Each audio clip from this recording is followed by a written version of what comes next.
রাজ্যপালের ইস্তফা দেওয়া পূর্ব নির্ধারিত ছিল, এমনই মন্তব্য করলেন অধীর চৌধুরী।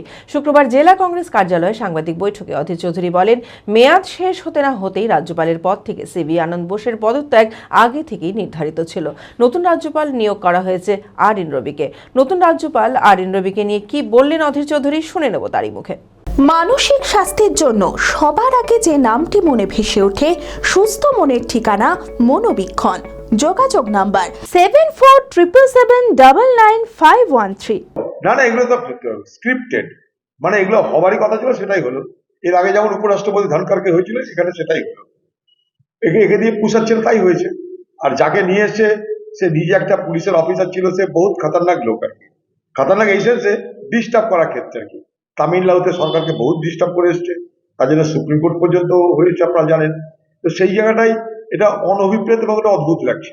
রাষ্ট্রীয় শাসনের কথা আমি কি করে বলবো, কিন্তু কথা হচ্ছে যে যদি নির্বাচন, আমার বক্তব্যটা অন্য জায়গায়, যদি নির্বাচনের তালিকা সম্পূর্ণ না হয় তাহলে ভোট করবার কোনো মূল্য থাকে না, ভোট করবার কোনো বৈধতা থাকে না।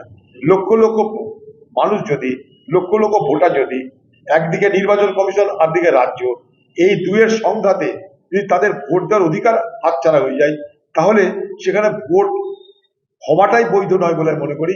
তাই আমি দাবি করেছি যে যতক্ষণ পর্যন্ত না মানুষের ভোট দেওয়ার অধিকার সুরক্ষিত হচ্ছে, ভোটার তালিকা সম্পূর্ণ করার মধ্যে দিয়ে, অবাধ করার মধ্যে দিয়ে, ততক্ষণ পর্যন্ত নির্বাচন করা উচিত নয়, নির্বাচন স্থগিত রাখা উচিত। এটা আমার খুব দায়িত্ব নিয়ে এই বক্তব্যটা আমার পক্ষ থেকে বলার চেষ্টা করেছি।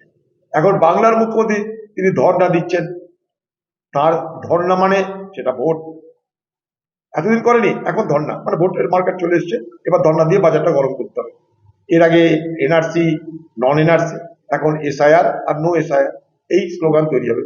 বাংলার মুখ্যমন্ত্রী চালাকিটা দেখুন, বাংলার মুখ্যমন্ত্রীর দ্বিচারিতাটা বাংলার মানুষ দেখুন একবার।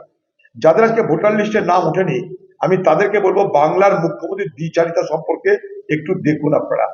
এ কি বলেছিল বাংলার মুখ্যমন্ত্রী, যতক্ষণ পর্যন্ত না আমার নাম না উঠবে ততক্ষণ আমি লড়াই করব, এবং ভোটার লিস্টে সকলের শেষে আমার নাম তুলব। বলেছে কিনা বলুন? ভোটার লিস্টে সকলের নাম উঠে যাওয়ার পর তারপরে মমতা ব্যানার্জি তার নাম সেখানটা অন্তর্ভুক্ত করবে। প্রতিশ্রুতিকার বাংলার মুখ্যমন্ত্রী মমতা ব্যানার্জি। আজকে কিন্তু সেই জায়গায় দাঁড়িয়ে আছেন, চুপচাপে নিজের নাম তো তুলে নিয়েছেন। এবার বড় বাংলার বাকি লক্ষ লক্ষ মানুষ ভোগে যা, আমার নাম তো তুলে নিয়েছি, খোকা বাবুর নাম তুলে নিয়েছি, আমাদের ভোটের নাম আটকাবে কে? এবার মর বাংলার লক্ষ লক্ষ মানুষ, আমি ধর্ণা দিয়ে তাদেরকে ম্যানেজ করবো। ওয়াকফ নিয়ে কোনো আলোচনা থাকলো না, স্বাস্থ্য শিক্ষা রুটি নিয়ে কোনো আলোচনা থাকলো না, এসআইআর আর এসআইআর নয়, এসআইআর হ্যাঁ এসআইআর না, এই গল্প চলছে।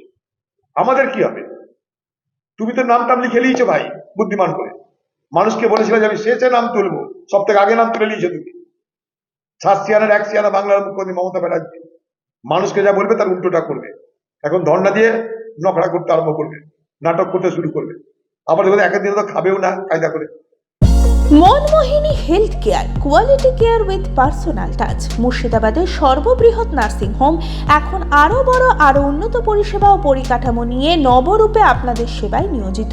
Cardiology with cath lab, brain ও spine neurosurgery, specialized trauma unit. মুর্শিদাবাদে প্রথম ও একমাত্র রোবোটিক নি রিপ্লেসমেন্ট এখন মনমোহিনী হেলথ কেয়ারে।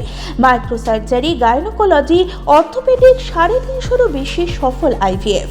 Manmohini health care, Kalikapur road, শিল্পতালুক, বহরমপুর, মুর্শিদাবাদ। মোবাইল 9732795000।